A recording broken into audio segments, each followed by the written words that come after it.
साथीहरु स्वागत छ लक्ष्मी अफिसियल युट्युब च्यानलमा। सधैँ जस्तो आज पनि हजुरलाई मैले स्वागत गर्न चाहे। आज चाहिँ हामी मगर सङ्घको मगर दिवस। अब मगर सङ्घको मगर दिवसमा अगाडि के हुन्छ हजुरलाई देखाउने प्रयास गर्छु। अब यहाँ घरबाट हिँड्न लाग्यो है त। सो ह्याप्पी मगर दिवस गाइजहरु। अब चाहिँ हामी चाहिँ जाँदैछौँ।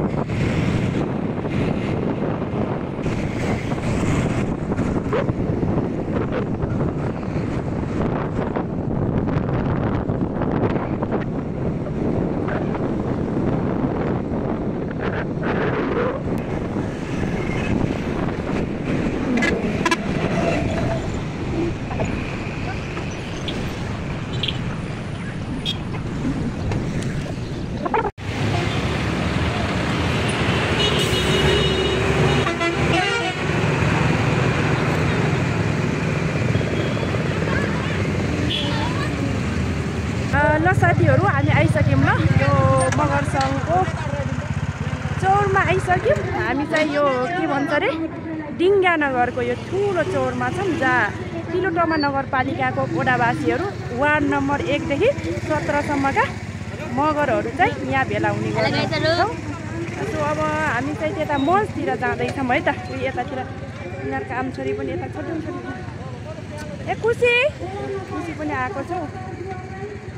ल अब हेर्दै गर्नु त साथीहरु। खानेकुरा देखान्छु म। ल हेर्नु साथीहरु।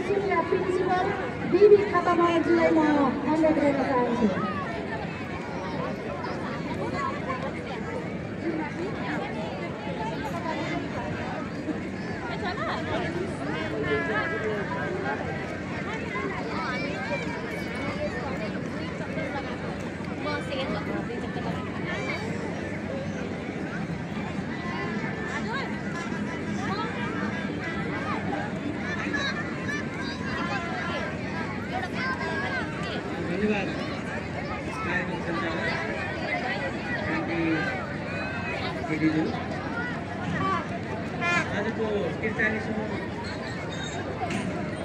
मगर कमिटीका आयोजना भएको छ। यस तिलोतमा नगर कमिटी अन्तर्गत नेपाल मगर सङ्घले आयोजना गरेको यस कार्यक्रमका अध्यक्षज्यू प्रमुख अतिथिज्यू त्यसै गरी मञ्च महासेन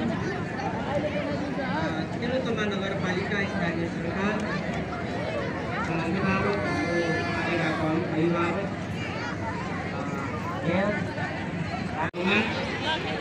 आजको यो 43औं नेपाल मगर सङ्घ स्थापना दिवस हामी एकता दिवस पनि भन्छौँ। यसलाई हामी यता मगर दिवसको रूपमा पनि हामी सबको रूपमा नेपालभरि नै मनाइरहेका छौँ। खास गरी मगरहरू आर्थिक सामाजिक राजनीतिक लगायत सम्पूर्ण नेपालीहरू खास गरेर आज हामी यहाँ जति उपस्थित भएका छौँ प्रत्यक्ष रूपमा फिजिकल्ली हामी यहाँ आएका छौँ। तपाईँहरू सबैलाई मेरो व्यक्तिगत तर्फबाट र मेरो विद्यालयको तर्फबाट म धेरै धेरै शुभकामना दिन चाहन्छु। सबैको जय होस् भन्न चाहन्छु। मैले धेरै कुरा राख्नु छैन। मैले शुभकामना मन्तव्य एकदम छोटो गरी नै दिन्छु, किनभने यहाँ वक्ताहरू हुनुहुन्छ, प्रमुख वक्ताहरू हुनुहुन्छ। आजको कार्यक्रमको बारेमा यो एकता मगर दिवसको बारेमा पनि तपाईँले नै राख्नुहुनेछ। यसको जिम्मा म उहाँहरूलाई नै दिनेछु। मैले थोरै शिक्षाको बारेमा, शिक्षा क्षेत्रमा र एउटा सामाजिक अभियानमा पनि केही काम गरेको अनुभवको हिसाबले शिक्षाको गरिमा, शिक्षाको महत्त्व, शिक्षाको औचित्यता, शिक्षाबाट मात्रै विकासको सम्भव हुन्छ। संसारमा यदि विकास भएको छ, संसारले विकास गरेको छ भनेको शिक्षा अवेरनेस शिक्षाबाट मात्रै भएको भन्ने कुरालाई म जोड्न चाहन्छु। र त्योभन्दा अगाडि थोरै मात्र कुरा अब यो अहिलेको पिँढीलाई, खास गरी युवा पिँढीलाई अब हामीले कार्यक्रमहरूलाई पनि अलिकति बदल्नु पर्ने, अलिक मोडर्नाइज यदि यस्तो मन्तव्य मात्रै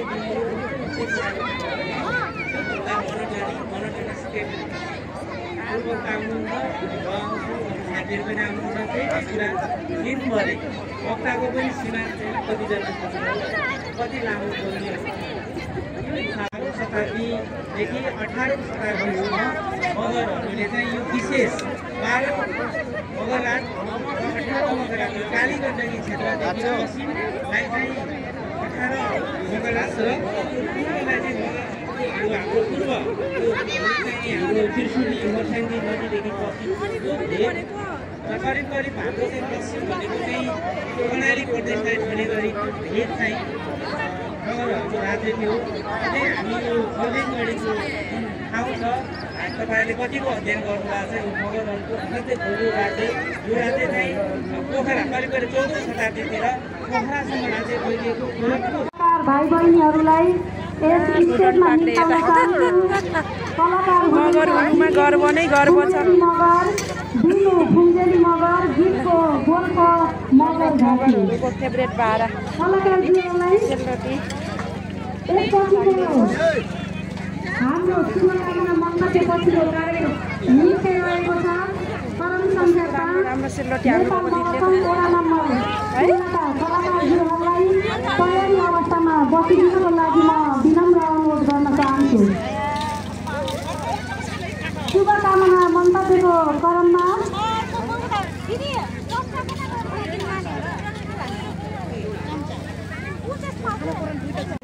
यो समारोहलाई एउटा पनि किने ल बडी सेलरोटी यस्तो राम्रो कि बनाउनु सेलरोटी उपस्थित हुनुभएका आदरणीय सम्पूर्ण महानुभावज्यूहरू पत्रकारज्यूहरू पूर्णमा हार्दिक अभिवादन व्यक्त गर्न चाहन्छु र यो मगर सङ्घको 43औं स्थापना दिवसको अवसरमा सम्पूर्णलाई सुख शान्ति समृद्धिको मङ्गलमय शुभकामना।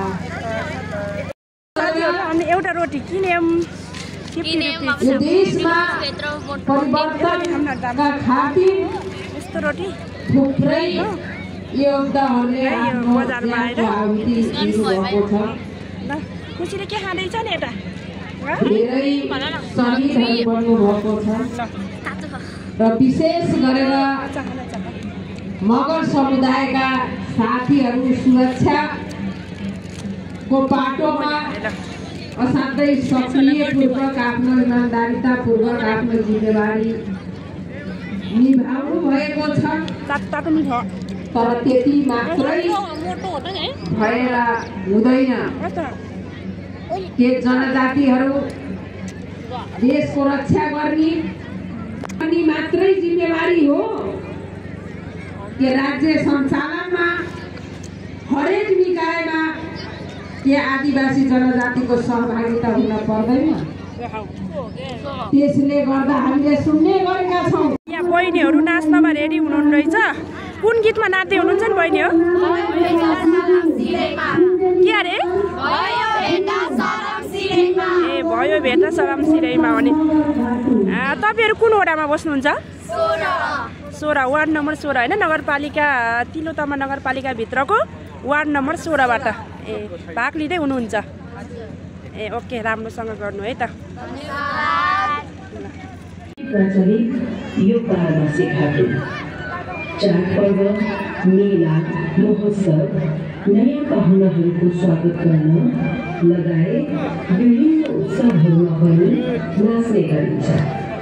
त्यस्तै तनहुँ लमजुङ कास्की जिल्लाहरूमा घाटो नाचिसकेपछि कौरा चुट्टा नाचेर रमाइलो गर्ने गरिन्छ भने स्याङ्जा जिल्लामा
Let's go!